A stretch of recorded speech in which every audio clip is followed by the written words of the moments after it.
Good evening, everyone. We're just getting settled in. I think we're going to get started shortly. My name is Joe Gravelisi, and I'm from the mayor's office. And I just wanted to give a quick overview for people watching at home, and then also for people that are here, of what the purpose of this exercise is and how it's going to go. So Richard Wagner, who's the gentleman sitting in the chairman's seat, is the city's new parking director. He started, about a month and a half ago. Has decades of experience in municipal parking management. And one of the things that Mayor Arrigo has asked him to do is work towards overhauling the city's resident permit parking program. You know, we know that there's been a lot of concern about the current system that's in place, where only certain streets are resident parking only based on a vote of the Traffic Commission, and then for other streets there's pretty much no restriction really. And it seems like from a lot of feedback, people want to see that change, you know, whether it be a citywide system or zone by zone, or who knows, maybe the overwhelming majority of people just want to leave it alone. I think we all kind of agreed that the best way to do that was to try to create some sessions to give residents a chance to offer their feedback. So that's what tonight is about. This is the first of the public hearings. We do have city councilors present, and they'll all have their opportunity to address. If you want to, at the start, before we start inviting guests up, if you all want to take a moment to offer some comments, that would be much appreciated. I'm not sure if the Chamber of Commerce representative is here. They were invited, and if you're watching at home, Bob or Mike, and you show up, feel free to take a seat up the front and offer your comments.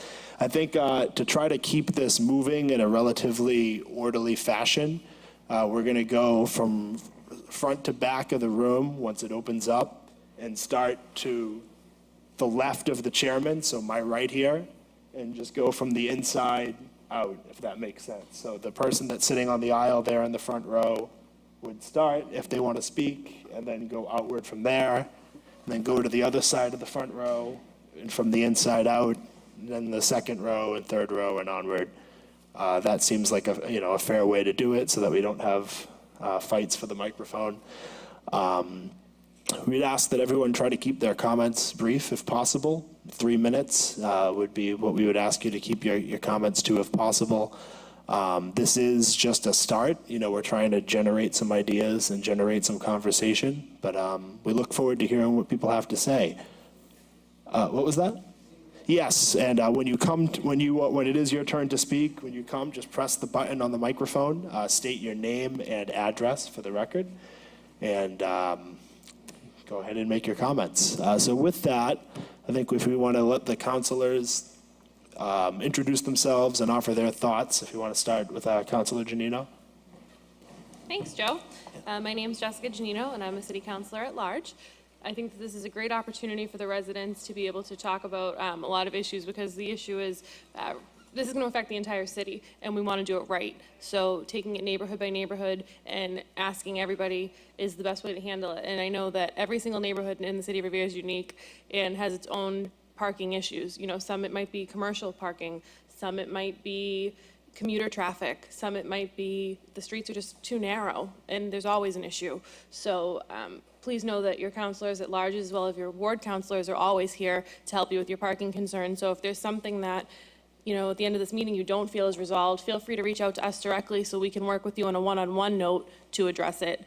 And as well as people watching at home, if you're not able to make it tonight, please send an email to voice your concerns if there's something. I know this is one meeting, and then the next meeting is going to be October 11th, Joe? The 28th, a Thursday night at 6 o'clock. And then there'll be that October 11th as a Wednesday morning at 10. Perfect. So if you can't make either of those, please send an email in to us. You can send it to any of the councilors at large. You can send it to Joe in the mayor's office. You can send it to Mr. Wagner in parking.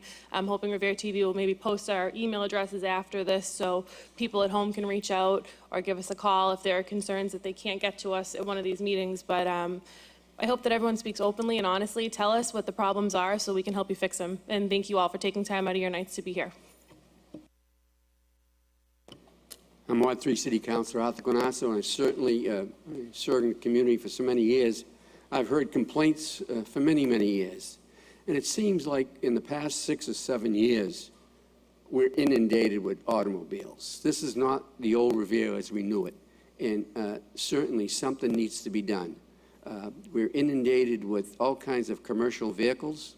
There isn't one street in the community that I can suggest and say, honestly, that there isn't a Comcast truck parked overnight. And there isn't several streets within our community where you see taxi cabs parked overnight. And in some weekends, you see congregation of taxi cabs parked. Now, this completely violates the neighborhood concerns. This really is not neighborly to have this kind of activity in any community. We're charged with a tremendous responsibility, and I would suggest that there's no easy solution to this. There's hardship in everything when you make change. But certainly, when change is made, we need to be certain there's flexibility. There are certain holidays that people have certain amounts of company. Now, that should be a leadway on that. So there should be given opportunities at different times throughout the year that a flexibility occurs, and that the city government has to understand that. Don't send somebody down there tagging everybody on a holiday night. We know there's going to be a little, but certainly keep the community safe. Make it certain that public safety apparatus can traverse the community and make sure we're all safe. And also, in part of our responsibility, as was asked through you, Joseph, was that we designate an individual, the ward council designate an individual from the ward. I'm very lucky that I see two that are in my ward right here that I can point out. One is Bob Mahoney, and the other is Lenny Arandello. And they certainly, long-term community people that have been in this community a long time, they understand the needs of what's taken place, and they've also seen the change as I have. And so we have to work with some of these people and get their ideas too. And I think everybody in the room, and even those not in the room, and by the way, we have emails too as ward councilors, and so we can get an email from you, a telephone call from you. Just give us your ideas. Tell us what you think is best for your street and your area. Who knows better than you? You live there. And so I don't want somebody from City Hall telling me how we should run our streets. You live there. You tell us what you want.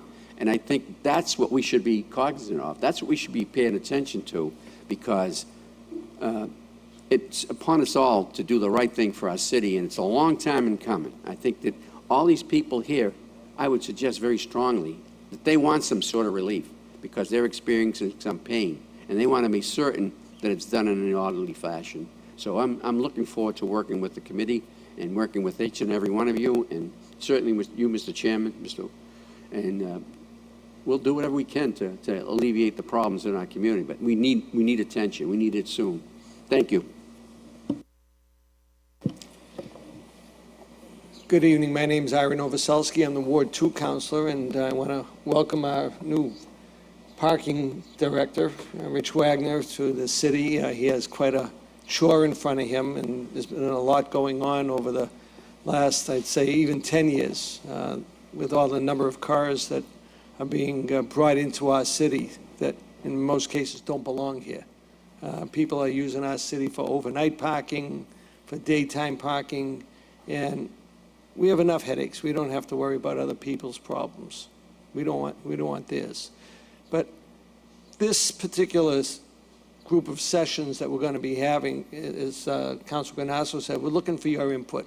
Now, I have several of my Ward 2 folks that are here tonight, and when I was talking to them, they were coming to me and say, what about this? What if that? What if this? Some of the ideas that have been thrown about was potential color coding each ward. My ward is one of the most, I'd say, one of the most transit-oriented wards in the city. You know, I have 2 T-stops, and I have about 15 bus stops just in my neighborhood. And people park their cars there all day long and take the T into Boston because they don't want to pay the $5 down on Ocean Ave or in the T stations. Now, I don't mind permit parking, you know, but I want to make sure that my ward is protected. And honestly, I have a lot of good feelings about people in the other parts of the city, but I don't want anybody from West Revere or North Revere coming down and parking in front of my house all day long to go into Boston. That's why I would like to see some kind of color code system. So they don't park in our neighborhoods. Let them pay their $5. Let them take the bus from someplace else. I know I feel like people may feel like I'm being a little biased, by this, but I am. Everybody here wants to protect their neighborhood, but we also want to protect the whole city. And then we want to think about the permit parking within those T stations, whether or not we want to still continue that. And some of the things that we see, and Councilor Guanasso again spoke about commercial parking and taxi cabs. Some of that has already been addressed, but we want to make a big package and include that in the big package. Now, all this is not city council voting. Maybe you have to realize that. There's a traffic commission finalization on changing the parking rules, if I'm correct.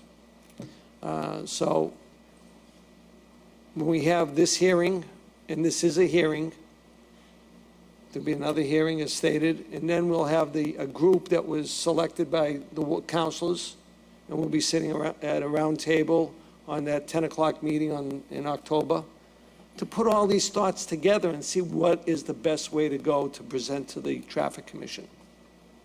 So I'm looking to hear from all you folks. Those are just my ideas. Maybe you folks have some different ideas that are better than mine. But I have the thoughts, and those are my thoughts on it. And I look forward to hearing from everybody and hearing from the director and the other councilors on this point. So thank you very much and welcome tonight. Thank you. Hi, I'm Charles Batch, the Ward 6 councilor. I'm going to be very brief because we're here to listen to to you guys. Unfortunately, I'm very fortunate that my ward, Ward 6, doesn't have a lot of the problems that the other wards have.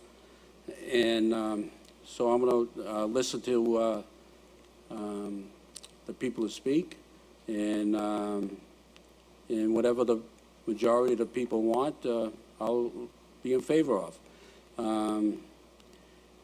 I hope we can solve the problems that my other ward councilors have. It's probably going to work its way up to my my ward, but as of now, we have very little parking problems in Ward 6. So I'm going to cut it short and listen to you. And if anybody out there listening on TV, feel free to call me. My number's is on the city page. And if you don't want to speak in front of the audience here, I'll listen to anybody's complaints. I've had several people call already, telling me what they wish. So I'm just going to be at all these meetings and take it all in. Thank you. Good evening. I'm Patrick Keefe, the Ward 4 City Councilor, and I'm excited to have this tonight as well. I like Charlie, I would say I'm probably in between Charlie and Ira's ward when it comes to the amount of parking issues we have. I'm getting up there. That ward is starting to see a lot of issues, but not quite as much as maybe the areas with trains and lots of business and lots of multifamilies. But there's enough, and I am an advocate of having this parking program, but based on what your needs are and what your wants are and what the community is interested in. And like some of the other councils have mentioned, I think that we should have specific zones so that we don't necessarily intrude on the Beachmont residents, because I understand if you lived on Kilburn Street and you wanted to drive over to the beach and park all day and jump on the T, that wouldn't necessarily be fair to someone that lived over there and doesn't have a spot to park at night. when they come home from work and they want to put their head on the pillow. But most importantly, we want to work all these minor issues out and details out before it gets pushed out. It's a push and a pull. We'd rather pull the information from the residents of Revere. And I understand, it's very nerve-wracking to get up there and talk, but we're all very accessible. You can email. This isn't going to be determined today. It's not going to be determined on September 28th. It's not going to be finalized on October 11th. It's going to be a process, and hopefully with Richard Wagner's guidance, who's done this before in other municipalities, we can get what we want done to the most, to the highest degree of success with what the input from the community.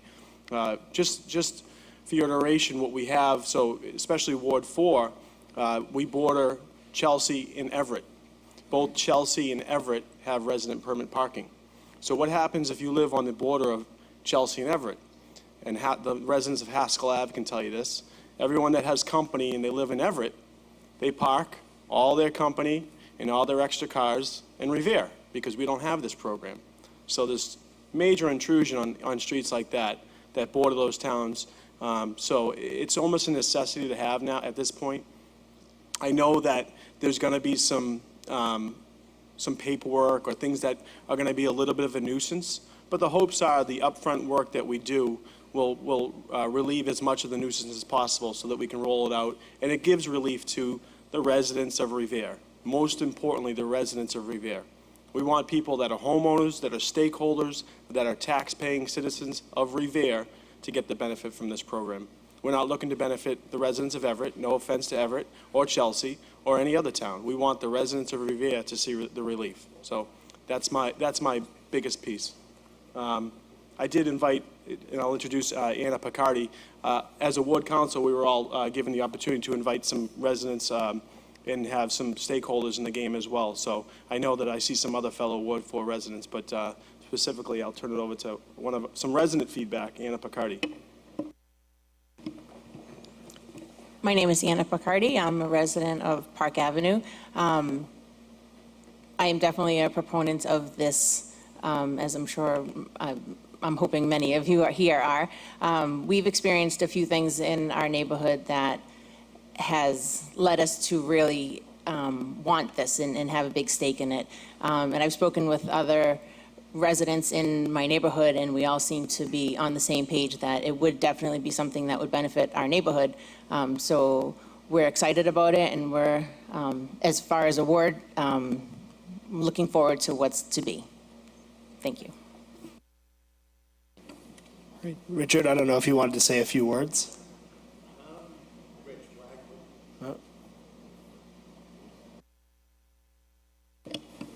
Got it, okay. My name is Rich Wagner. I'm the new Director of Parking for the City of Revere. My name is Rich Wagner. I'm the new Director of Parking for the City of Revere. I started about 6 weeks ago. I believe I'm chairing this new parking committee that the mayor developed to hear the voices of the residents of Revere and see what we can do to help out the parking situation and possibly find some cures. All right, thank you. So I'll go through again the order that we're going to have people come up. I do want to ask that in addition to trying to keep your comments under 3 minutes, that we try to focus the comments on resident permit parking. I know there's a lot of other parking related issues, handicap parking and, municipal lots and commercial parking and things like that are tangential and they might come up as part of the conversation, but we're going to try to keep it focused on resident permit parking to the best of our ability. So we're going to start with the front row closest to the aisle. And so that would be you, ma'am, if you want to speak, or whoever wants to speak, and then we'll proceed from there in an orderly fashion. So hopefully we all can start with that.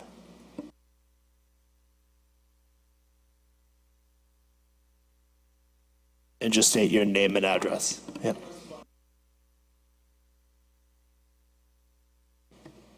Oh, it's on. My name's Jim LaRose. I live at 541 Revere Street. And one of my issues is there's no parking there.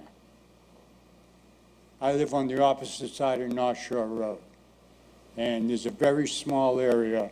I can park on Revere Street, Sachem Street, or Beachland. Them are the only three streets. There's people there that are living there, out-of-state plates, everything else. A lot of vehicles I know are not registered in Revere. I pay to register my car in Revere. So I think they all should. That's the way I feel about it. The other thing, I know you said it, but there's no handicap parking. Now I live on the odd side of the street. Across the street, Avon Street, is permit parking. Across the highway is permit parking. I live in a very small area. There's only 3 streets there. And there's not enough parking. Now they built those 4 apartment buildings on Ocean Ave. They're coming up and parking in front of the old Cove. And also the people on the other side of the street are parking on the odd side of the street. So we don't have any park, and it's very hard. Like in the wintertime, I gotta park 2 and 3 streets away. And then if I can't find someplace, I gotta go park in the parking garage because it's the parking permits only on the other side. So I'm gonna get a ticket. And the other thing I wanna bring up is I've seen street cleaning and I've seen no tickets put on some of these vehicles. And I don't understand that. There's a truck sitting there right now that's been there for a month on the corner of Sachem. And I don't know what the laws are for that, how long you can park there or not. Yes, sir, if you could report that just to the parking director's office, I'm sure they'd be happy to look into that for you. Do you have any other comments on the resident parking permit program? Well, no, I think I would come up with a good thing, color coding it. Color coding where you live. And that would be the best way to solve that problem. But the other problem, like I said, there's a lot of people that aren't even, I know they don't live there, and he brought up the other thing too, of they park on Beachland Ave, and they walk down to the T-station. So they're taking up our parking. You know, that's all I really have to say, and I'm just trying to figure out a way, because there's no place to park. And the people from the opposite side of the street have permits, so they can park on our side too. We can't park on theirs, but they can park on ours. That's all I want to say about that. Okay, duly Thank you. noted. Thank you very much. Thank you. All right, so anyone else on this side? Looking to speak or no? Okay, so behind me on the front row to my left, starting on the inside, does anyone want to speak?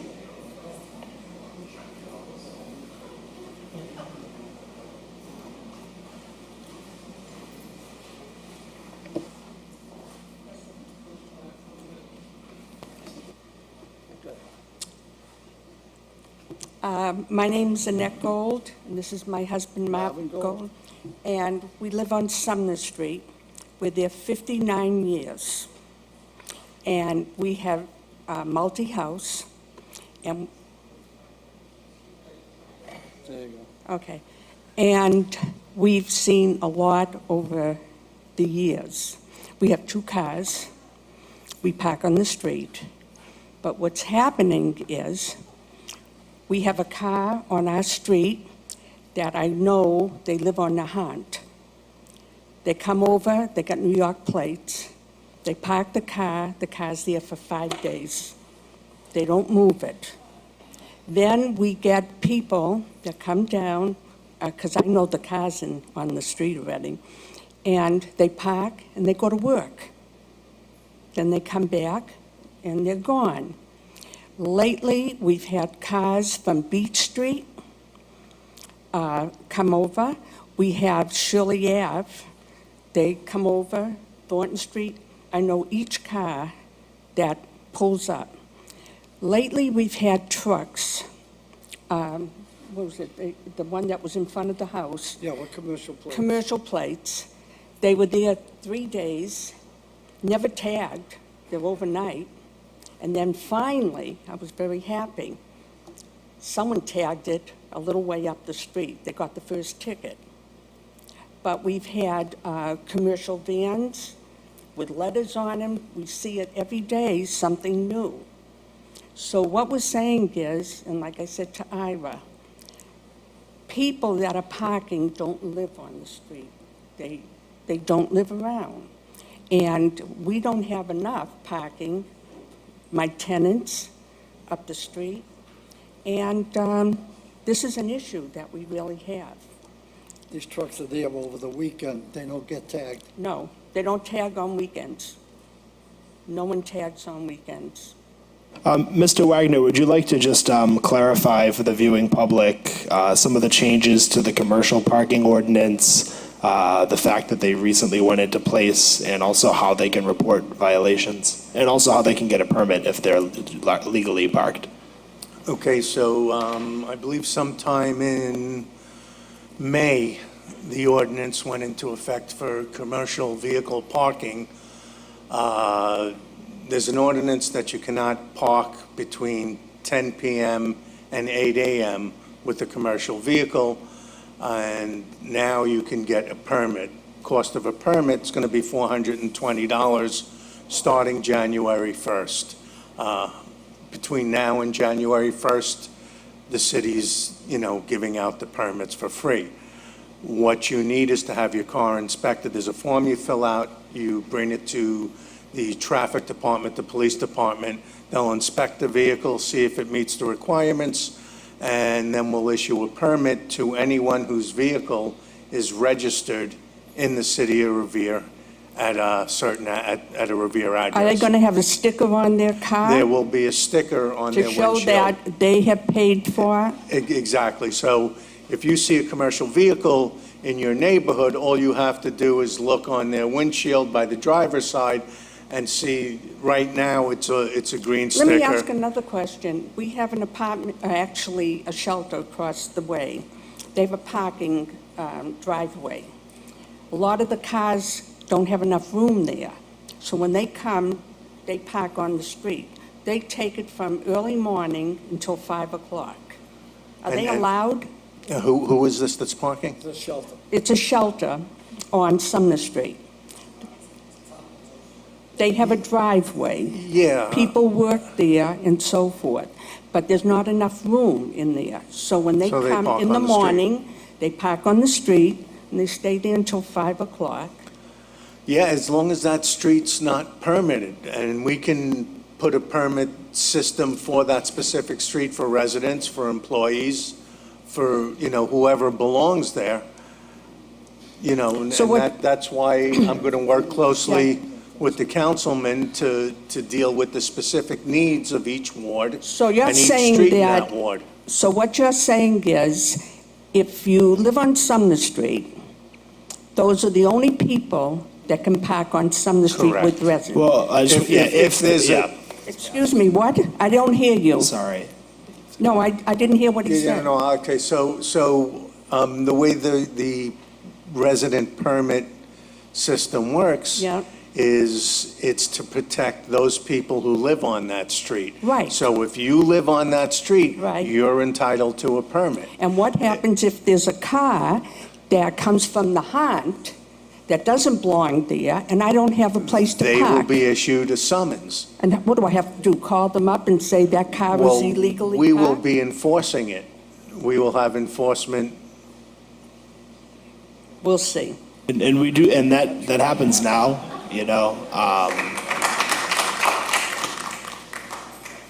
Thank you. Okay, so moving on to the end of the row. Yep, thank you. My name is Vinnie Missoni. I live on 251 Endicott Ave. I'm a victim of the commercial crackdown. I drive a Ford F-350 pickup. Had it there for 9 years. Wake up one morning, and now you can't park there. I know you can get a permit for $420, but a Right. regular parking permit, where it's needed, costs $5. Okay. So we have two classes of citizens, I guess. Those who drive trucks, Well- those who drive cars. I think, I'm just saying, if you live here, you should be able to park here, you know? That's my feeling. That's it. Thank you. So we'll move to the second row to my right, so the closest to the inside, if you want to.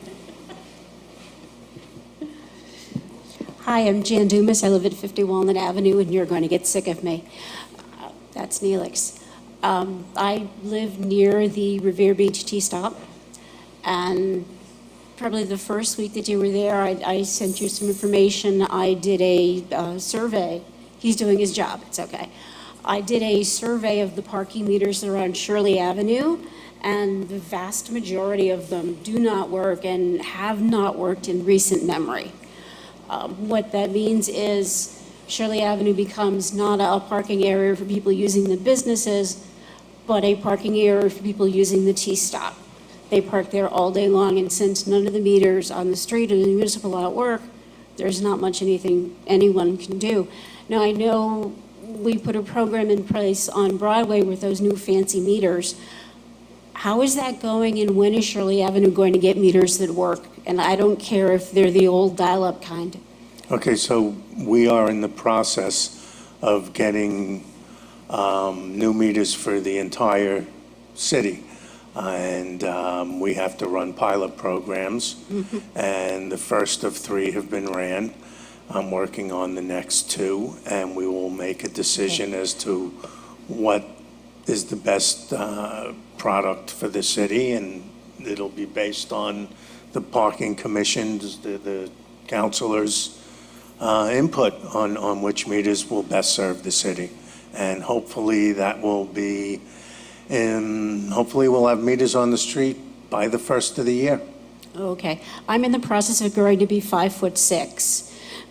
I'm sorry? I said, I'm in the process of growing to be 5'6". I think I'll get there before the meters because I've been complaining about this for a while. The other part is that in front of my building at 50 Walnut, I have, like I said, you're going to get sick of me. In front of 50 Walnut, it's supposed to be marked off as yellow for an emergency fire lane. The yellow paint fades away. No one comes to monitor it. It becomes a parking lot. When the ambulance and the fire trucks show up, they park in the middle of Walnut Avenue. Is that something that will be your responsibility now, or the city's responsibility, or should I just go out and buy yellow paint, take care of it myself? So that should be restriped, yeah. So again, if we could just please try to keep the comments to the resident parking permit system, just as a lot of people that are here to speak on it, and we're trying to I'm in favor address of that. resident parking. But if you could, and I'll actually handle this for you, if you want to just grab me afterward, we'll put in a request on the 311 system to get that restriped, and we can get that repainted. That should address that issue. Okay, I'm in favor of resident parking permits, and I like the idea of them being color-coded by wards, so that someone on West Revere, as lovely as you people are, can't park on Shirley Avenue to take the T into Boston. Thank you. Continuing along that row.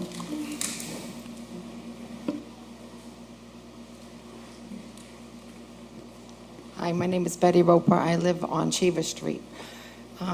There are all the time cars parked in front of my house from people who are working in the neighborhood. And unfortunately, the meters go empty when the people come to do their business. The meters go without anyone paying because they don't want to park there. They'd rather park in front of my driveway. I've shooed away many people.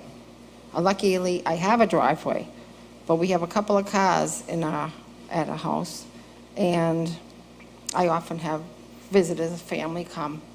So I also have a question about, like, I like to go down the beach. So I don't know how that would work, because if we have a parking on our street, it's Revere resident, but it's not going to be Revere residents forever, the whole Revere. I think that's one of my questions.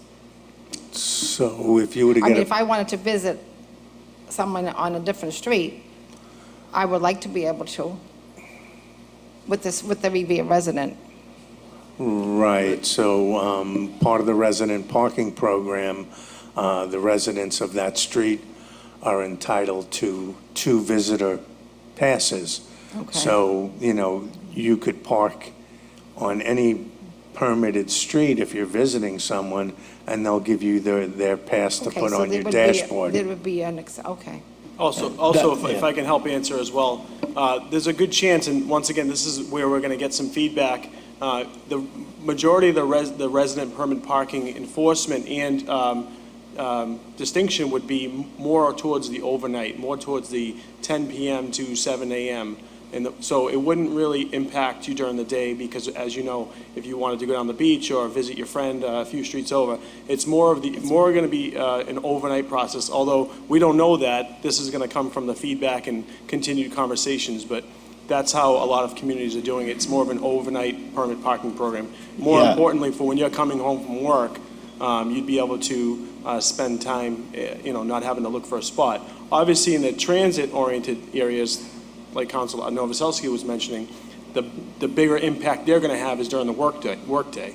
So that's going to be more of an impact on the areas near the trains. Most people are going to go and try and get a free spot between 8 and 5 or 8 and 6 o'clock. So the enforcement would probably be different, and that's where the distinction in zones would probably be much different from, Ward 6 and Ward 4 to Ward 1 and 2. Right, Hope and, that and helps. right now, it is that street-by-street system, that is the way it works. And in theory, it could just be extended to have that be how it is on other streets, but we have talked about a color code system or citywide or something like that. So I think that feedback is helpful. Did you have anything else to add? Not really. Just like I said, a lot of times the parking meters go without people parking there. They just avoid it. They'd rather park on the hydrant rather than pay a parking. Okay, thank you. Thank you.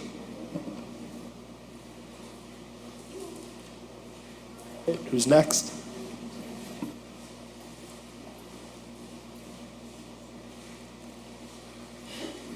Hi, my name is Lenny Orlandello, 22 Folsom Street, Ward 3. And my neighborhood parking problem is twofold. Any type of parking restriction would help. On the corner of my street, on Folsom Street and Broadway, there's 3 businesses. And between their employees and their customers, they're all over my neighborhood. So I would imagine any type of parking permit would help alleviate that problem. But the other problem I have is, and my question would be, is if a parking permit, would only the residents of that street be able to park on that street? Because my problem is that on my street, there's houses on one side of the street, and there's parking on one side of the street. So all the houses are pretty much covered. They have a driveway, and a second car can go in front of the house, so we're okay. But right opposite my house is another street, Carlton Street, and they have houses on both sides of the street, and they only have parking on one side of the street.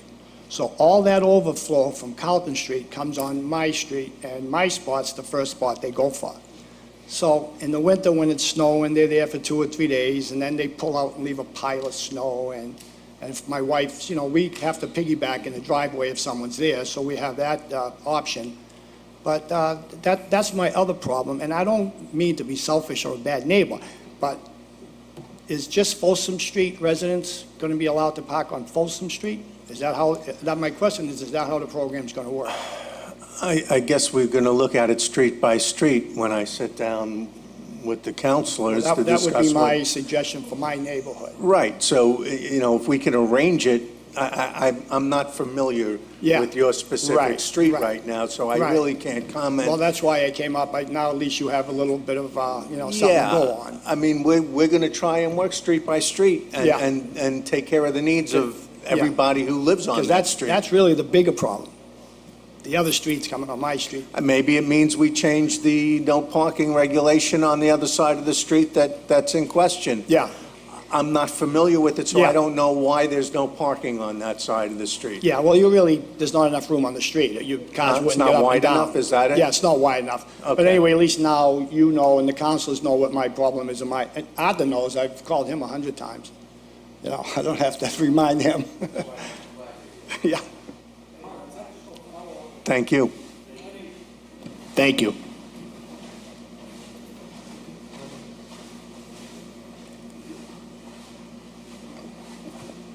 Brian Parsons, 305 Prospect Ave here in Revere. Been here a lifelong resident and a lifelong employee. City councilors, Mr. Commissioner, I detect is it a New York accent? It's a New York Well, accent. so hopefully you'll have an idea what we're dealing with. I'm sure you do. All these good people in this room, we're being redundant now. I mean, I made some remarks, and Councilor Guanasso covered them in the first few paragraphs, and so did Councilor Novoselsky. I'm concerned about enforcement.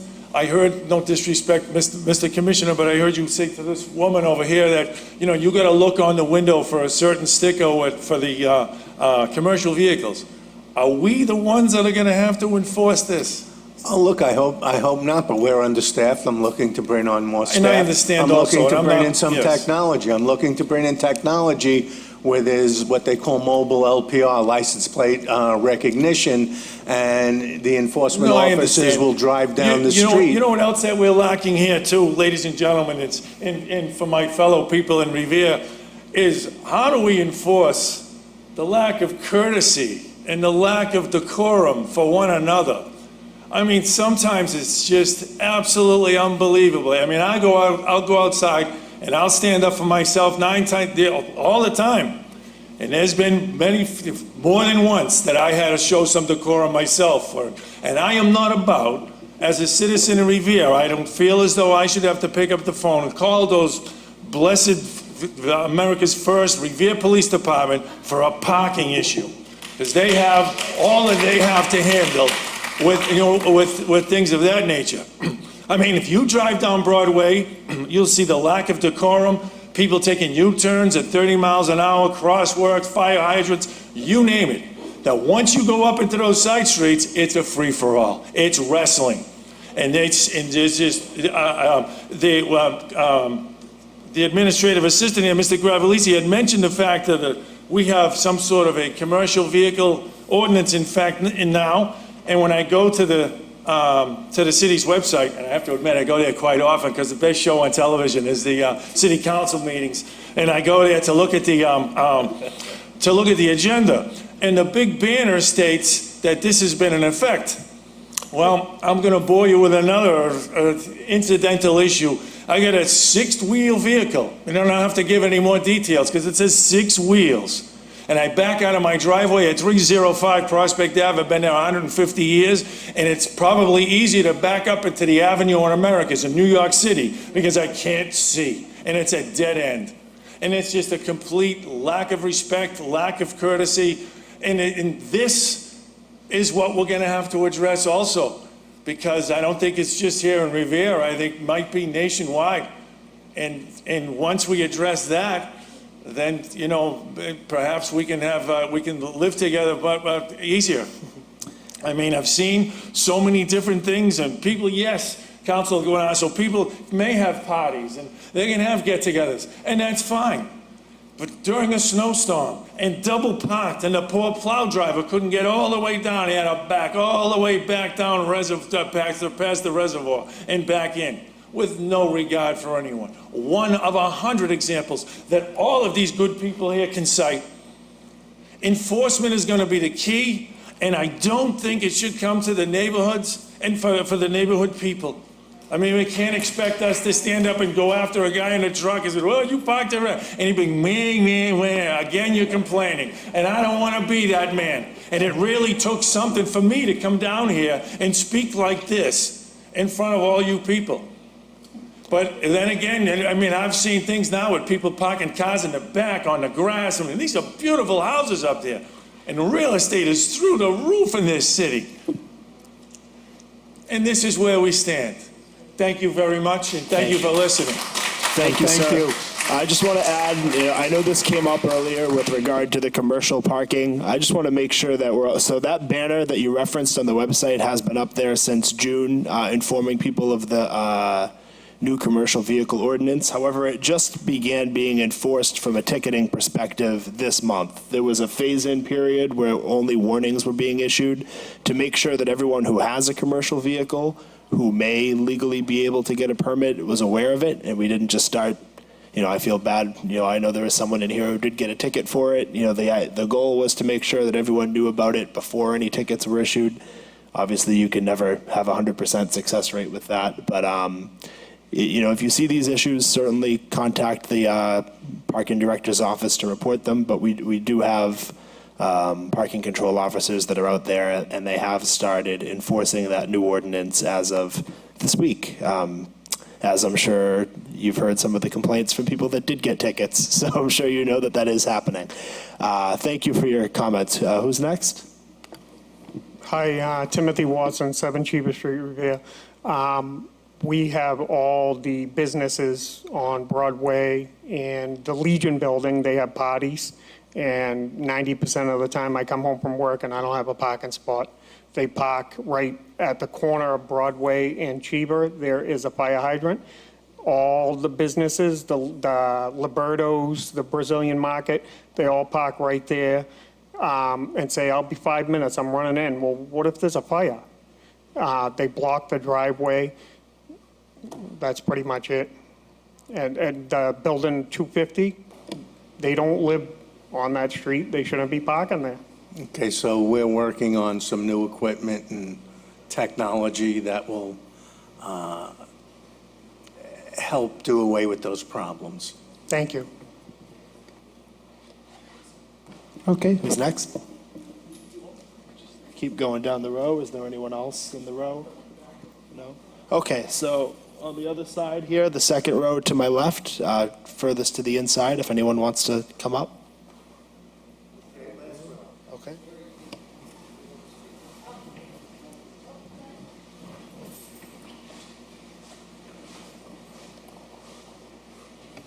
Hi, my name's Bob Mahoney, 24 Tuttle Street. My house is directly in back of a hotel whose owner most of you all are aware of or know. He's probably the best neighbor that anybody could possibly have as a business. But sometimes, and he does leave orders for me to have a parking spot in front of my house, but it doesn't always work out. And I'm not going to keep calling him, because he will respond, but I just don't want to keep calling him and complaining. Quite often, I can come down the street and there's no parking spot at all on the street. So I have to go up and down and try to squeeze in somewhere. I'll go over St. Anthony's parking lot and leave it there. So for me, I don't know how the rest of the neighbors feel on the street, but for me, I think permit parking will be fine for me. Thank you. Thank you. Thank you.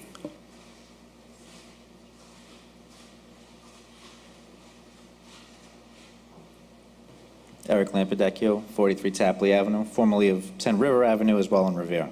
Mr. Wagner, welcome to Revere. Congratulations on your new position. Thank you. I do have a couple of concerns, and I guess I want your professional expertise.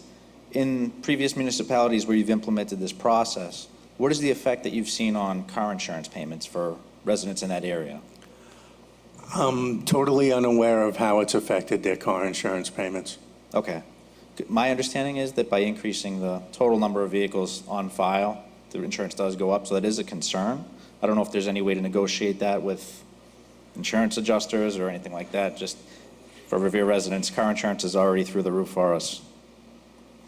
I also had another concern regarding guests and guest permits. How many permits are you expecting per household?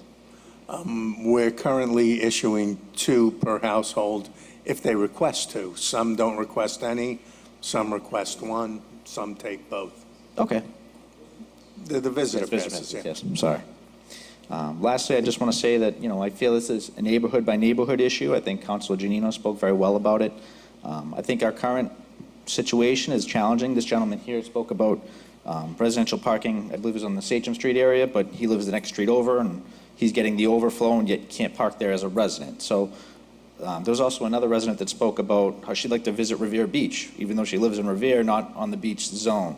So I'm a little concerned about that as well. Well, so Revere Beach is, I believe, the DCR? Okay, and that's the state. So the state park system owns that street, and we have no say over what goes on.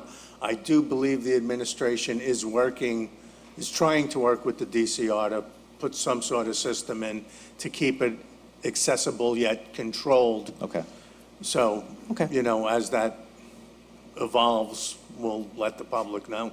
Just a concern as a resident. I mean, I No, personally. absolutely. that's what we're here for, to hear Right. what your needs are and to see what we can do to satisfy them. And Right. Additionally, I live, as I mentioned, on Tapley Avenue, but I do travel to Beachmont to do some shopping. Currently, the parking is very difficult over there and very challenging, especially for the businesses as well.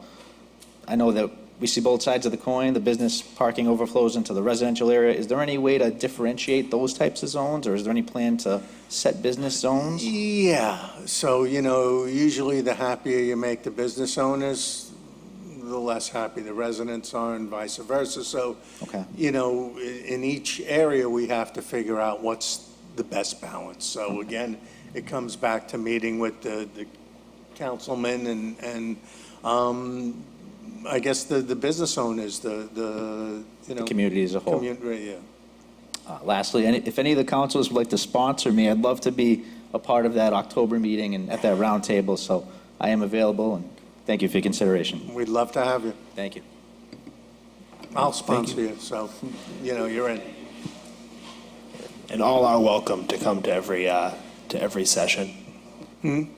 Everyone is invited. All Revere residents are Yes. invited to come on down. We did ask the councilors, just to make sure there's no confusion about this, we did ask the councilors to invite a resident from their wards to make sure that we had some non-elected official representation at these meetings, because we think that's important. But that's not intended to preclude, anyone else. Anyone that wants to come, please do. This has already been great, and we look forward to hearing from more people. Joe, I also had a comment in regards to the enforcement Mr. Parsons had mentioned. That's a big frustration for all of us. I mean, you see the city councilors, we put these ordinances together, and we're always looking for more enforcement on them, because if there's no teeth to them, they really don't matter. Most cities that have implemented residential permanent parking have grown their parking control 10 times. I think Everett has 27 parking control officers on. And then that in turn adds to the ISD, Inspectional Services Department, where there's more enforcement there. Because people, in order to get a permit, would have to be registered to the city. Their vehicle would have to be excised through the city. So that means the excise revenue into the city is going to grow exponentially. So you'll be able to pay, the city will be able to pay for that enforcement. Right now, Rich, how many do we have right now for parking control? We have a total of 4. 4. And we literally have no technology, So, or very little. It's gonna grow exponentially when we're able to fund it. Obviously, it's gonna be the chicken or the egg, but I know that every one of the councils is heavily invested in this and getting this rolling. So having 4 right now, it's not suffice. We know that. We get a ton of calls every night, every day about parking in different areas of the streets that become a nuisance, and we hate to call. It's Sunday is the worst day, where I hate to have to pick up the phone and call the police department, because I want them to be dealing with bigger and better issues. And it's painful, but sometimes I have to call, but that's when we get the most parking issues and calls, usually on Sundays and nights, and we don't have a lot of enforcement. Where Rich said we only have 4. So the hopes is that we're able to offer and staff 15 or 20 so that we can roll this parking program out properly and actually enforce it, because then it won't matter if we don't. Thank you, Councilor. All right, anyone else, if you see? Yes.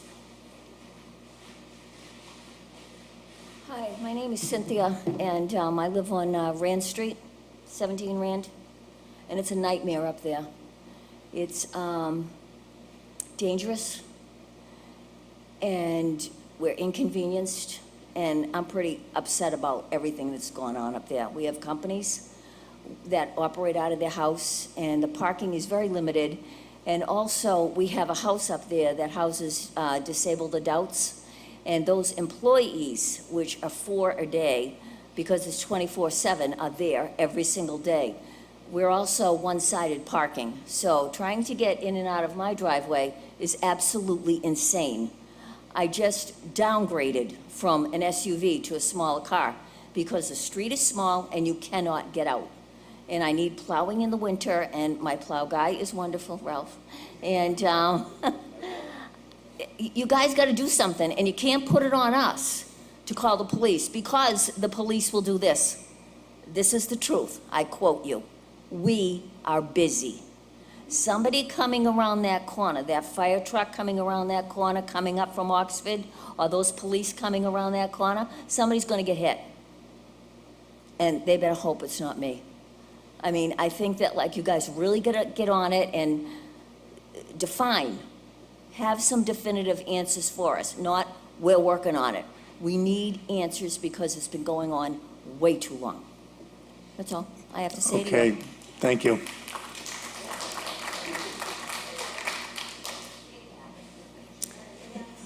There we go. I'm sorry, I know I'm overstating my time, I'm sorry. I just had a follow-up question that I just thought of as I sat back down. I know that the Revere Street area right now is currently facing some of the overflow from the new development projects on Revere Beach. I know that we require large projects to have 1.6 units of parking per unit. Would you be able to increase that demand to perhaps 2? I'm just thinking, if I was in a single unit, myself and spouse would be... I personally can't, but the powers that be, I believe, could. I don't know whether that makes it less attractive for the developers to come to Revere or not. You know, that's not my field of expertise, but, Okay. I you just know, to wasn't sure if me, that the more felt- parking, the merrier. Agree. You know, you need parking. And, you know, you're not Boston, you're not Cambridge, you're not New York City, Right. where everyone expects not to own a car. Everyone here expects to own a car and 2 or 3. And if you have a multifamily home, that same linear footage street front now has to support, you know, 6, 8, 10 cars rather than 2 or 3 cars that the average house would have. So, Okay. you know. Okay, just wanted to put that out there, thank you. Mr. Chairman, can I just relate to that for a second? I know there's a problem down there, and, you know, it's Council Guanasso's area problem and Council Powers' problem, and it's also my problem, because that's right at the intersection of the 3 wards.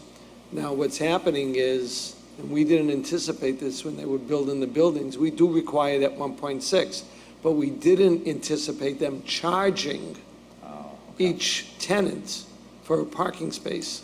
So that's one of the problems we're running into. Right, That and that's one of the- deters them for parking in those spots, and that's why they're going out into the neighborhoods. And once we put a permit program for those streets, then they'll be forced to pay for the parking in their garages. Right, and I feel like part of this conversation needs to include, you know, if you are provided a certain amount of off-street or parking, you know, in the multifamily facility that you live in, are you eligible for a permit? I know that you're not right now, I think, but then they just issue that by going to a different street. And that leads into a lot of these questions where there's no immediate right answer, because it's like, you don't want to make permits cost a lot of money. You want them to be cheap or affordable, or, you know, maybe even free for the first or second car. But then at the same time, if they don't cost anything, and there's still no disincentive for people to not, you know, pay to park off street. So these are important conversations to have, and I'm glad that, you know, people are talking about it in a public setting. And keep in mind, any fees for permits, any citation charges, the money all goes back into the city. Right. So, you know, it's just changing hands, and you know, the higher the citation, they've raised the street sweeping. They don't want your money. They want you not to park on the street when it needs to be swept. motivator. And what's happening is people are taking heed now, because for $20, they'll stay in bed and sleep. For $50, they'll get out and they'll move their car. So, you know, that's why we do what we do, you know? Agree. All right, thank you. Mr. Chairman, just one solution, you know, the solution is in the Revere Street area, you know, and by Ocean Ave. If we do have that color code system, those people that from Ocean Avenue won't have the same color to park on Revere Street, and vice versa. So that would kind of hopefully save some kind of face for all of us. know, Thank you, Counsel. And get that restriction. But that's something we'll discuss further. Thank you. Hello, everyone. My name is Linda. I live on Beachmont. I live right at the corner of Brad Street and Sales Street. And unfortunately, when I went to apply for my resident permit, they said, oh, you live too high on Bradstreet Ave, you don't need one. Every morning, people park on the right side, I live on the corner, on Sale Street. There's somebody near there now with a New York plate. There's a commercial vehicle there. And I think, I agree 100% with the permit parking for residents there, and I think there should be high-intensity areas, and color coding would be fine, especially areas like mine where I walk from my house to the train every day. Right. I see the same people coming into my neighborhood every day to park. I think we need signage. I think we need signs on the street that say, no T parking. Nothing more complicated than that. And that parking for red zone permits only, or blue zone, or this is a high-intensity parking area. People do have multiple vehicles. I'm not one of them, but people do have multiple vehicles. And so I appreciate how the space constraints are, but cabs, we get a lot of cabs on our street. We have a lot of drug activity because nobody's front door is on Sale Street, only their side doors. And Sale Street, as it goes over the hill, Crest cuts it, and then it goes downhill to a stairway area to the street below. It's a kind of a clandestine area, so I think, but most people don't park on Crest going down because it's one way. It's one way.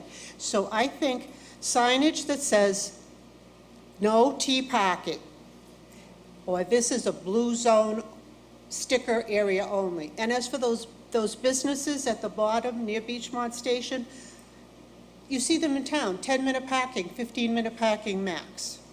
People are in and out of like the convenience stores. They're not staying there for long periods of time, but they come and go, but there are no residents right at the beginning of Winthrop Street at that intersection. And Unity Ave, strangely enough, has a permit parking sign only. I came down there this morning, there were 9 cars, no permits.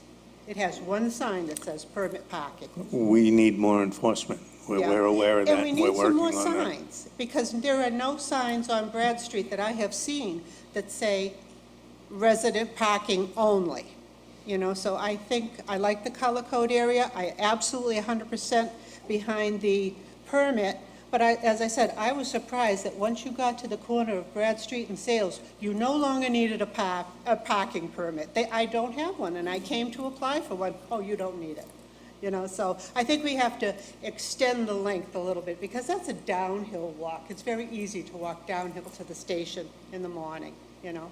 So but I like the permit idea 100%.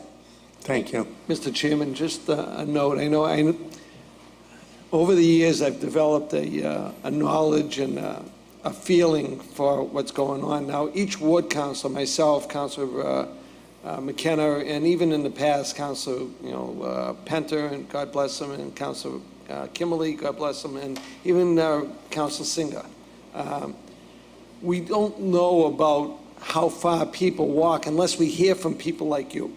And so we only go to the Traffic Commission, and even myself from my ward, on the streets that we hear from people. And I know we're not supposed to, listen or complain, but we need to hear from you. We need eyes on the street, because we can't be there all the time.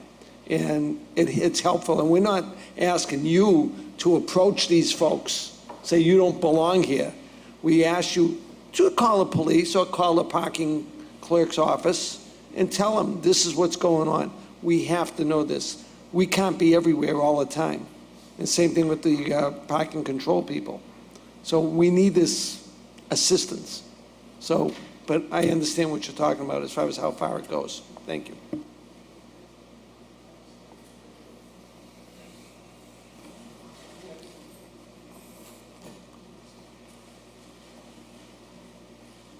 Hi, I'm Jennifer DeRuza, and I live on 480 Park Ave.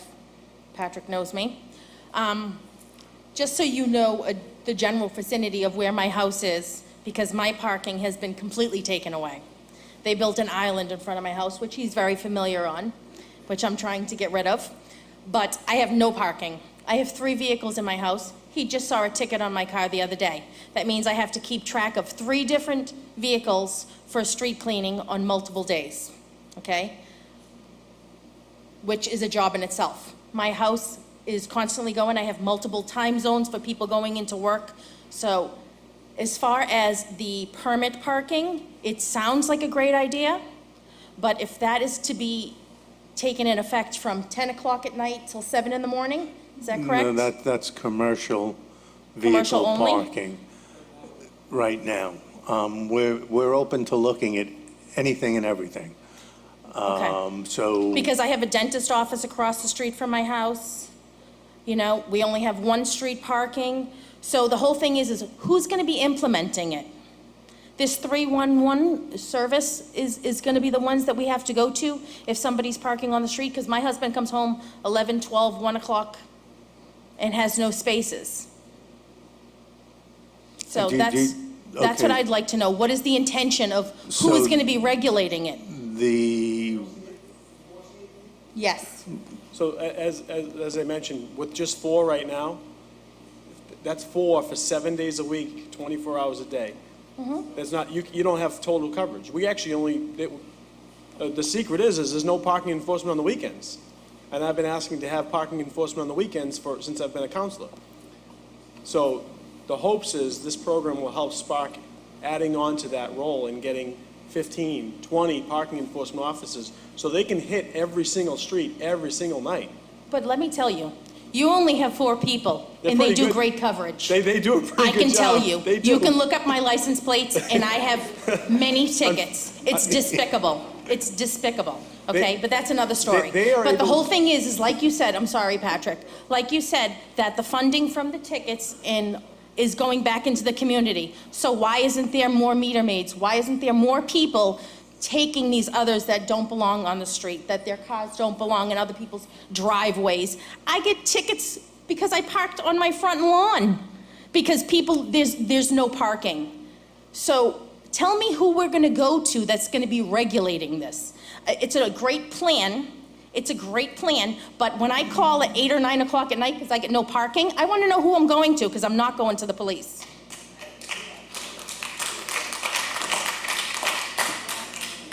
Jen, did we mention Well- that Richard Wagner is our new Director of Parking Enforcement in the City of Revere? Did I mention that I've only been in Revere for 2 years and I am in love? I came into a headache. Oh, yeah. No, listen, I don't want to bother anybody. I don't want to come to Right. these meetings. I want to live happily ever after, just like everybody else. But we need to know who we can go to voice our opinions and You concerns. could obviously go to my office, that's what I'm here for, but I can't make changes overnight. Okay, so that's why we started this commission, to hear from the citizens, to see what their wants and needs are, and to satisfy them. But everything takes time. Exactly. But the point being is if you're putting this program into place, you cannot put this program into place with only four Well, parking meters that's on the why- road. That's why I want to hear from you, and I want to hear that we don't have enough. So, The agencies work the streets at night, and they give the tickets out, and they pay for the agencies for the revenues that they generate from these tickets. yeah, it's. Because my concern is that's overnight certainly parking. an option, Overnight but, parking is the concern. Either way, I need the okay and the go-ahead to increase spending, okay? So there are budgets and, we need the money to increase spending on technology, on a number of things. There's absolutely, and I can say this even without having the ability to, there's no way possible that this program would be rolled out without more officers. None, Absolutely. zero. If anything, it can continue to add to the city's budget so that, because of the enforcement is going to continue to pay for itself over and over again, it'll probably be able to add even more into the city when it comes to opportunities. And we have discussed looking at having it outsourced. I think that there's always that potential, but after hiring Richard, I think that we have the person that has the capability of doing it. Starting this process is just the beginning, and then when it does get rolled out, wouldn't it be great to be able to offer those jobs to Revere people? And that's what we really felt most passionate about doing it internally is, if we're gonna hire 10 or 15 people, that it would be great to have them be Revere residents so we can offer those jobs to those people, because there's going to be revenue to be made for the city. And I do just want to note and add that last year, the city did add an overnight parking control officer. So previously, there had basically been no enforcement overnight unless the police came. And obviously, everyone has their stories that they can tell about calling the police and not maybe getting a response for a parking Exactly. issue, which, you know, we understand. You know, the police are dealing with a lot of issues in the evening, and they might not immediately respond to that. So having one overnight parking control officer, you know, is not adequate, but it at least is a start, you know, and it's representative of some of the progress that's been made, but obviously there's a lot more that needs to be done. And shouldn't it be out there for the public to know about this overnight parking officer so we can go to them instead of inconveniencing 911 operators that could be working on other serious issues? Well, there's 311 in place, and you can go to 311 with your parking issues, as well as my office. Okay. And if I might Yeah, add, guys, isn't it? there's also a non-emergency phone number for the police department. So I would definitely recommend not ever calling 911 for a parking issue. There is Yeah. a non-emergency line directly to the police department that you can call for non-emergency issues. Thank you.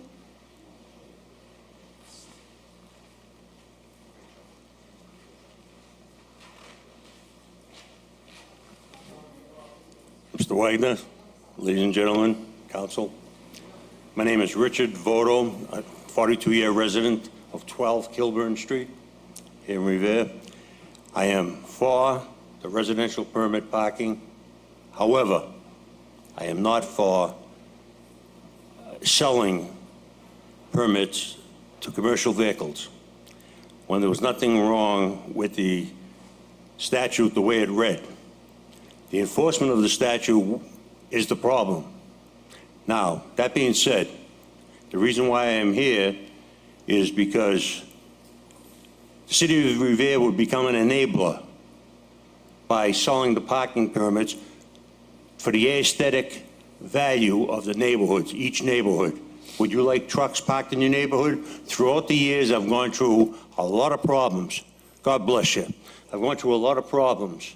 And thank God for having personal connections within the Revere Police Department. I was able to take care of the problems by getting companies that were running on the street, living in houses, out, because we don't want trucks. You get people that come from other places to visit you, and they look around, and they don't want to see commercial setting. They say, well, I didn't know you live in a commercial neighborhood. No, this is residential. It's been nice for 42 years. We try to keep it that way. Don't we, Mr. Keefe? And basically, that's about it. Any questions? Have a nice night. Thank you.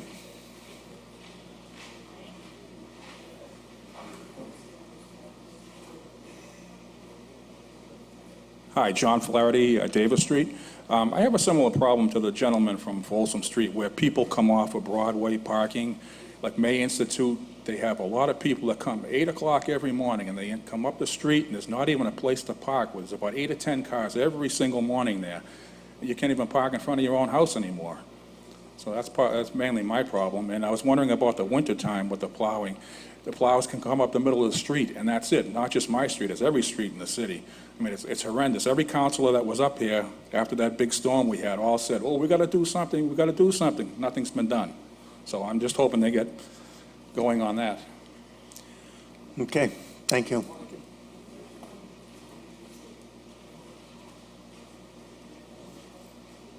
Is there anyone else that would like to speak? Hi, I'm sorry. Oh, wait, three strikes. I apologize. I'm speaking on behalf of another individual in the crowd. We had a question. We were speaking privately. For example, let's say you had a birthday party and you had multiple individuals coming to your house. Will there be balloons at the party? I'm sorry? Will there be balloons at the party? There might even be chocolate cake. Okay, good. Depends on what you like.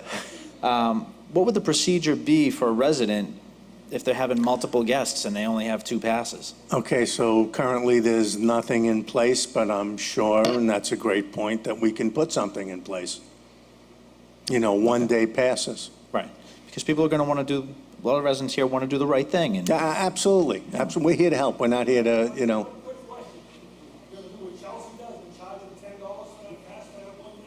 I think we should charge them 12 and make them feel like they're more important, more prestige. thank you. Hi, so again, Anna Picardi from Park Avenue. I did speak with several people in my neighborhood about this permit parking, and I just wanted to bring their voices here. Vane Street, commercial parking is an issue. There are several vehicles that are commercial vehicles parked on Vane Street, which are taking residents parking. On Park Avenue, we had in the past, there was a towing company that, thank goodness, is finally gone through perseverance and determination to remove them. They were parking their towed vehicles. They would come and bring their towed vehicles and park throughout our neighborhood. And so there were wrecked cars constantly on Park Avenue and on our side streets for quite some time until they were able to be removed. Unfortunately, they now are removed. And the other thing is there were two houses. There was one house now that has been taken over by a family, but prior to that family taking over that house, it seemed like a rent-a-room house. The house, and then after when the family did take over, we found that the individual rooms had individual locks on each room, which would make us believe that what we were thinking was happening was in fact happening. And so Rooming that, house. I'm sorry? A rooming house. Yes, but I don't believe it is right. So that's something that resident permit parking would highlight, because all of those vehicles that were there, because that situation, that scenario, the one house that I'm speaking of, those people have since moved, new residents, a family lives there now. But there is another house further down around like 250 Park Avenue where the same scenario, there's always out-of-state plates there on a rotating basis, and different cars on a rotating basis for the overnight, not just visiting for the day, but on the overnight as well, which would look to be as if though it is, again, renting rather, you know what I mean, than the apartment is just a room. Yeah, well, you also have to keep in mind that there are people that are residents of other states that work in the area and come here and rent an apartment for 5 days. You know, they stay here 5 days a week and go home to their families on the weekends. So that accounts for out-of-state plates. So the resident permit parking you would have to be a resident of that home, so that's why Right, we're... so, you know, to be a resident, currently if someone produces a lease in their name, that makes them a resident. We can make it a requirement that the vehicle is Yeah, you have to registered in register, Revere. yeah. I know that's one of the requirements for the commercial vehicles, that the vehicle should be registered in Revere. Okay, yes, anything to make that type of a scenario where legally, if that is okay, but for the ones that are doing it illegally, that it would highlight that and bring that to light and help to remedy that. It will if someone's tracking that, and I think that's an issue for a different department, a zoning department possibly, where there are illegal apartments. That's pretty much what you're talking about. Sure, I just think if the permit parking, if we had the permit parking and those cars were coming in for that scenario, that permit parking, if they didn't have the permit, it would highlight it quicker rather than watching the house. Absolutely, absolutely. We can have someone track that. That's all, thank you. All right, I'd like to speak. My name is John Benetti. I live at 34 Dana Street. I'm a lifelong resident here. We have resident parking in my area. It's 7 to 12, Monday through Friday. It starts the MBTA parking. Right. We're very lucky as of right now. There is a little bit more parking than there is cars on our street. But that's not going to be the case. We're building apartments everywhere. Unfortunately, we've built 2 already that have 0 parking because they claim they're not going to have cars. That's hard to believe there won't be somebody. And the other issues that I have is, you know, If you have overnight guests, you're gonna be restricted in that way. If you have family parties, you're gonna be, like I just said to you before, $10. I think it's $10, Chelsea. They do charge you a day if you have a guest that's gonna stay overnight in a, because I don't think they have resident parking at night, see? So we have it's a big problem here because when you look at all the apartments that's coming into Revere, and they, if they don't give them 2 spots, you have what, 1.3, is that what the number is, Ira? Yeah. All right, that's gonna be a problem. You're always gonna have overflow as long as you don't have enough parking. Now, the other thing that we should have here, and we don't have land for it, is municipal parking. So somebody that does come to the city has a place to park, pay to park there. We don't have that. So you can do this here, red, green, blue, that's fine. But that eventually is not gonna work because there's gonna be more cars than there are parking spots. And people don't want to admit to that. That's what's happening. You're building apartments everywhere, hotels, in condos. It's just gonna run out of parking. There's gotta be another answer for that. It's not gonna be easy. Then you don't wanna take somebody that's been in a city all his life, and he says, well, I can't have a guest. I'm already restricted now. I can only have a guest 10 days a month. Now what if I get sick and I have somebody that's lucky enough, somebody wants to come and visit me every day to make sure I'm being fed and taken care of, they can only park 10 days. Now, they give you the baloney here that I can get a special ticket. No, I can't. Or else I'm in medical somehow. They won't give me that pass. So these are the issues that we have to worry about when you want to do a big citywide thing that you're going to do here now. I understand where everybody's coming here, and I really sympathize for them.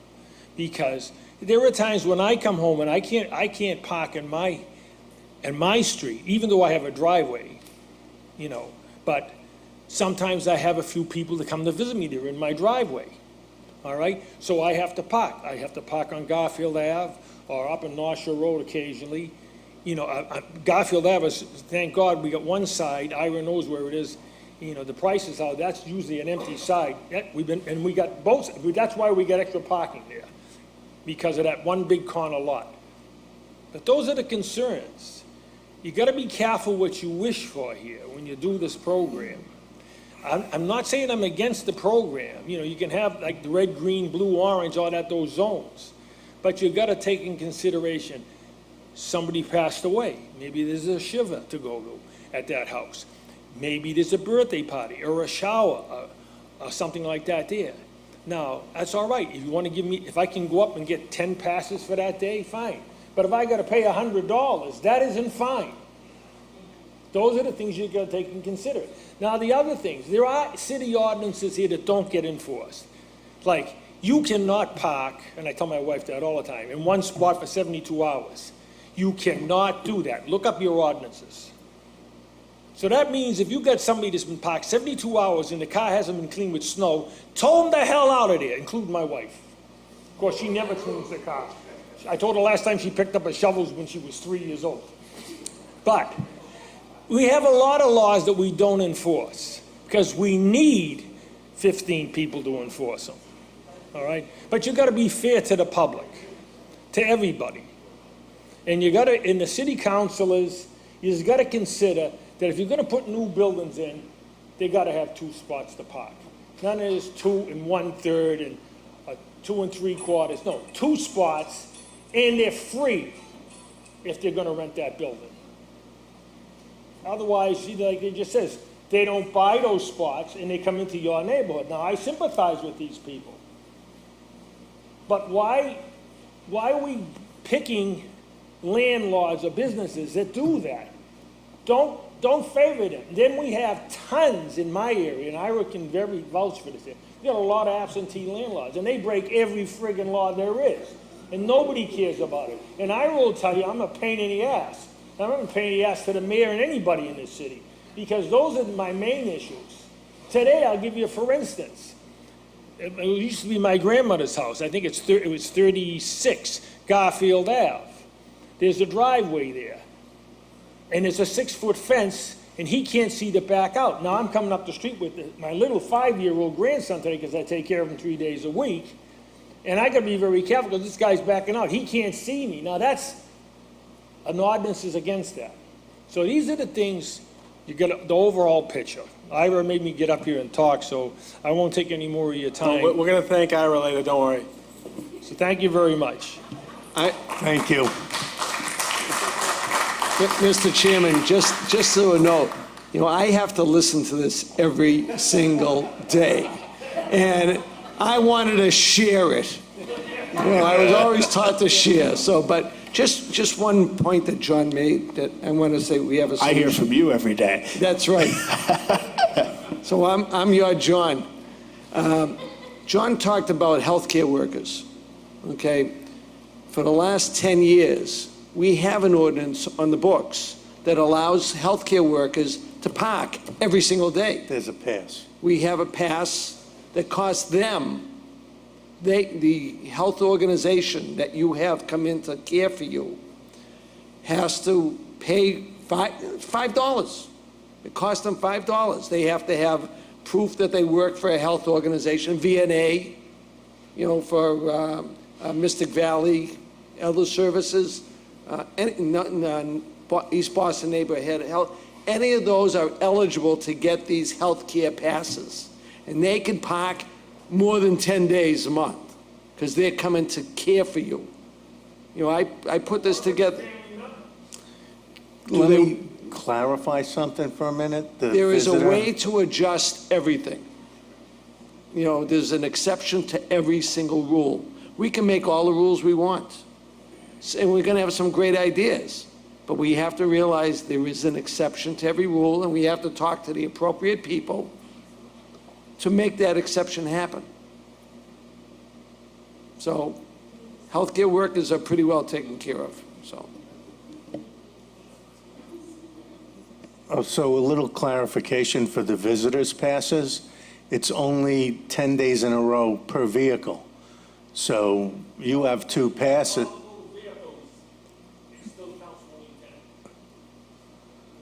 No, what I'm saying is someone can visit you with a specific vehicle for 10 days, and then that same day you can pass the pass on to another vehicle for 10 days. I have 2 cars registered in my name, and it's still 10 days for both of those passes. So in other words, I have 4 passes, all right? Okay. If I was to give somebody that pass for another 10 days from the other car, she would know it, and she would write it up as over 10 days. Which is all right, I don't have a problem with the 10 days, don't get me wrong. I don't have a problem with it over 10 days. Or else somebody was sick in my house, then I'd have a problem. Okay. Thank you. In other words, I have 2 cars. I understand, John, but why don't you have a permanent sticker rather than, then why are you? No, what I'm saying is, if I'm allowed to have 4 passes with the 2 vehicles. That's correct, that's correct. Right. But even though it doesn't give me 20 days with the 2 cars, it's still only gives me 10. That's what I'm saying. Yeah. That's the way the law is. I think we're all on the That's same something- page now. Yeah, that's something we have to clarify with Yeah. Rich. So, Okay. thank you. All right, anyone else? So we would can I just ask you, we would physically have the passes to use? Say if we had somebody pop in over the weekend, we would already have them? Yes, you would have that.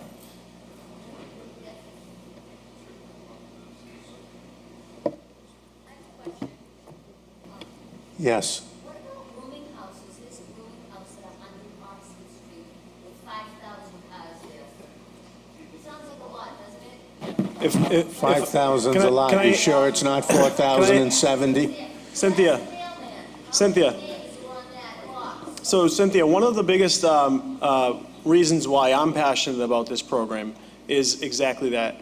When you have an illegal rooming house or an overcrowded property, the chances of those people that are transient and coming here for 1 month or 2 months and putting locks on doors so they can rent a room, the chances of them going through the process of having to register their vehicle even forget about, some of these vehicles probably aren't even registered or insured, but to go and register it through the city of Revere, pay their excise tax, and go through all of that to live at a rooming house for 1 month, they're not going to do that, because every time they have to go to pay the RMV fees, it's going to be a nuisance to them. And so my hopes are, especially in Ward 4, not that it's too serious, but it would reduce the amount of rooming houses or houses that have overcrowded, overburdened properties. The 2 and 3 families that have 10 vehicles. That's going to send a huge red flag to inspectional services when they go to put 10 permits at one house. It's going to send a huge red flag, and it has in other communities, and it's shown to reduce the amount of overcrowded properties. So that is one of the main reasons why I'm fully behind this, and it's going to stop that. You cannot, if you have a rooming house with 5,000 vehicles, we're not going to give out 5,000 passes. Ralph DeChico, 49 Washington Street, also co-chair of the Commission on Disabilities. I'm wearing 2 hats here. I am totally in favor of this resident parking permit. I've been wearing that hat, asking for this for years, along with Patrick Keefe, and he knows that. I've been on his side. I have a couple of my neighbors who could not be here tonight, so I said if they weren't here, I'll ask their questions on implementing the resident parking permit, that they're in favor of it. One question we did bring up that the gentleman brought up on the caretaker. He currently lives on Revere Street. He has an elderly aunt who lives on Sagamore. That is a street that's resident parking permit that they currently have the parking pass, the visitor pass, but it can only be used 10 days, so he has to use 2 vehicles. So what he does, because what he does in the morning, every morning before he goes to work, he goes there, he has to make sure that he has her breakfast, her lunch, and her dinner ready, so that it's all the meals are prepared. So what he would have to do now, because of the thing with the stickers, he's not going to be able to have a sticker for the house over there because he lives on Revere Street, so he only can use it for 10 days. So he has to do 2 different vehicles, or if not, he has to drive back home and then walk back to the station to take the train into work because he works into Boston. So this may be one of the situations that we may want to revisit because he's not a healthcare agent, so this is something that we may want to look at because I don't know if it's being done anywhere else. The other situation we have, and I don't know if any of the other schools in the city have it, that the Paul Revere School, our parking lot is limited. So we do have a lot of the teachers that park on the street. So we would have to see for when I hope that this does get implemented, that we have a way that the teachers would be able to park on the street that are not Revere residents. My suggestion is for the transient neighborhoods that the trains and the buses, that we should do it for hours from 8 to 10, resident parking stickers, or the main hours that people are going to take the trains to go in so that the rest of the residents can park there, would be my suggestion for that. And then do the color coding so that we don't have residents from, sorry, Charlie, Ward 6, going to park into Beachmont, even though they probably can afford the parking garages and just to beat the parking pass. I do have the issue with when I'm on Washington Street, I had several people from out of the city coming and parking on my dead-end street to walk to Wonderland, so Arthur Granasso knew. So what I started doing is putting notes on their car. Please don't park here, you don't live in this city. And that took care of it. So they didn't do it anymore. So we got rid of that. So residential parking stickers should take care of that. One other thing that I've noticed since the commercial parking enforcement has gone, and I'm not sure if anybody else has noticed, I see a lot of Xfinity Comcast trucks now being parked in driveways, which is causing their other cars that were in their driveways going on the street, which is taking up residential parking places. So you helped with the commercial vehicles not being parked on the street, but now they're not going to get the stickers, putting them in their driveway, and their cars are going on the street. So that's something that needs to be looked at. It's happening in Ward 3. It's happening, I believe, in Ward 4. So that's something that needs to be addressed if you're going to roll out residential parking permits, that I believe any commercial vehicles that are for an entity such as Comcast or any of these big companies, I don't think they should be allowed in the people's driveways either if they have a one-car driveway, because they're going to be putting their cars on the street that's going to take that spot. I don't know if anybody has any comments on that. And I concur with the having resident parking stickers will deter these illegal rooming houses. I seen it firsthand when I was looking at houses with my parents. We were going into looking at houses in Revere.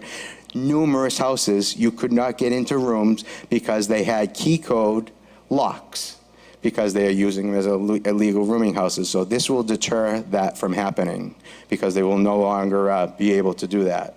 The other thing that I have a question on is if the resident parking permit does get implemented, what will be, because I'm putting on the Commission on Disabilities hat, will people that have a handicap sign in front of their house be required to get a resident sticker? I'll take a stab at answering that, Ralph. So handicap parking signs, when they're passed by the Traffic Commission, I'm going to turn around and face the audience. I'm sorry, this feels weird. When handicap parking signs are passed by the Traffic Commission, that is an exemption to the other rules that overrides whatever rules already exist on the street. So that makes that a handicap parking spot. Now, as you know, that spot's not for one specific person. It's for anyone that has a handicap plate. So, in theory, someone could park in that spot every day and not feel like they need to get a residential parking permit because they have the spot, but it could be gone. Somebody else if could someone park there. else with a Exactly. handicap plate parks there, and if they don't have a permit, then they would have no place to park. So they might want to, if we were to go to a system like this, people might want to take that into consideration when they think about what they're going to do. All right. And another thing that I know you didn't want to go on the other thing, just another thing that I'm trying to do, that there are a lot of handicap signs that are out there that are no longer in use or were put up without, so that's going to alleviate and create a lot more parking spaces out there to help. I think you should report that to the chair of the Commission on Disabilities Thank so you. we can take action. Yeah. So if anybody knows, please let me know so that I can get them down. Thank you. Hey, Joe, if I can, I want to just respond to a couple things. First, if we implement this color code, this is a big issue with you. There are people that are colorblind. Okay, so I want to make sure that the number, if we do have that sticker system, a number goes on it so they can see what color. So I just want to, that just came to my mind. does have a designated number too. Yeah, within As that, well as within their that license code, within plate. that sticker, within that sticker. Second of all, as far as rooming houses, I have 3 rooming houses within 2 blocks of my house. And that's a total of 45 rooms. And out of those 45 rooms, I have 3 cars. Because if someone is renting a room, they can't afford a car, in most cases. Those are illegal. Mine are legal rooming houses. Mine are legal rooming houses that are approved and licensed by the city of Revere. These other ones that are illegal, that everybody's talking about, is an apartments that they rent the bedrooms and they put locks on the doors. Now, if you know that, if you happen to see that, inspectional services, you call 311 and report it to inspectional services. I know, again, you're not reaching out to the violators, you're reaching out to the enforcers. So, I can't help it. Anyone else? I love you, that's why. But, that's one of the things. It's different from illegals to legals. So, we have to understand that. So, this was a great, great meeting, and I know you're going to talk about this, but, I loved it. There's a lot of good input, and I think when we sit down at the table in October, we're going to have a great set of ordinances ready to be put together and brought forth to the Traffic Commission. And everyone will agree on them 100%. All right, did anyone else want to speak that didn't get a chance to before we wrap this up?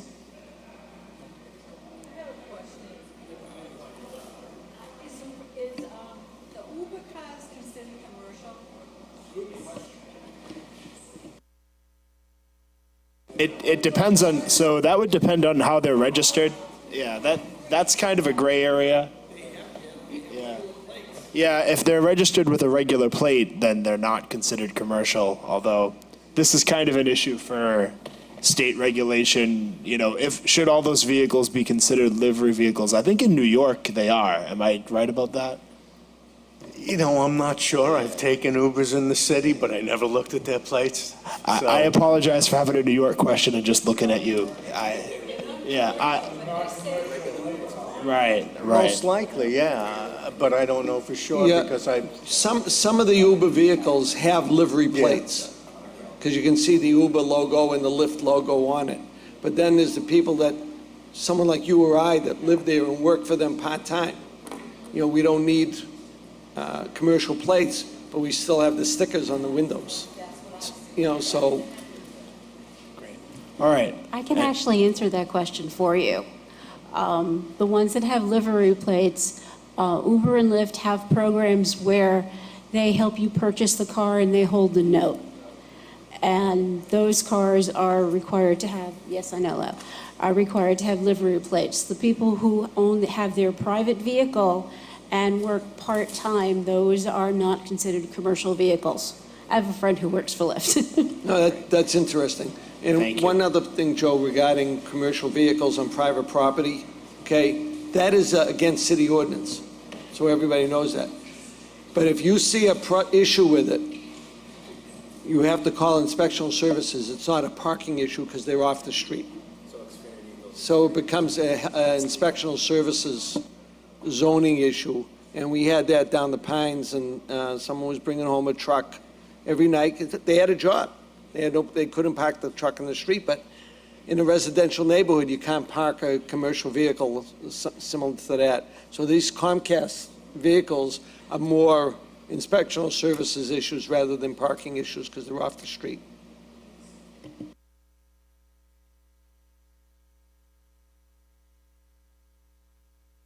Is there anyone else who hasn't had a chance to speak yet, who wants to offer some comments, or? Okay, we'll let you wrap up the evening. All right. I know that. Can you put barrels out in front of your house? No. All right, my neighborhood, come through it. You'll see it all over the place. If you see those issues, I would encourage you to call 311, and we'll get that taken care of. I don't blame these people because, like I said, I live right up the street from the T station. They're protecting themselves by putting the barrels out. Yeah, I don't blame them either, but it is illegal, and you can't, claim a public street spot for yourself, and you can't put debris on the street, so that is against the law.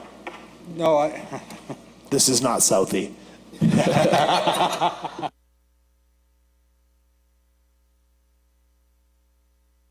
Thank you, everyone. This was great. Thank you.